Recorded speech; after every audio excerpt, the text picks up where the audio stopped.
মুন্সিগঞ্জের নিখোঁজের অর্ধশতদিন পর রান্নাঘরের মাটি খুঁড়ে মিলেছে এক ব্যবসায়ীর মরদেহ।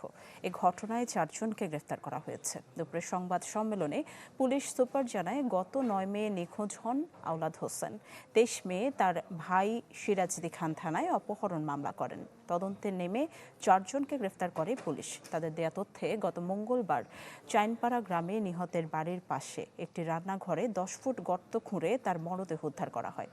টাঙ্গাইলের সখীপুরে নিখোঁজের 2 দিন পর এক নারীর মরদেহ উদ্ধার করা হয়েছে। সাতক্ষীরার কালীগঞ্জে মাছের ঘেরের পাশ থেকে এক যুবকের মরদেহ উদ্ধার করা হয়েছে, যদিও পরিবারের দাবি এটি হত্যাকাণ্ড। আর কুষ্টিয়ার খোকসায় বন গ্রামে মিলেছে অজ্ঞাত ব্যক্তির মরদেহ। নগদ নিয়ে এলো হার না মানা হার অফার। সর্বনিম্ন 10,000 টাকা রেমিটেন্স নগদে পাঠালে থাকছে স্বর্ণের হার জেতার সুযোগ।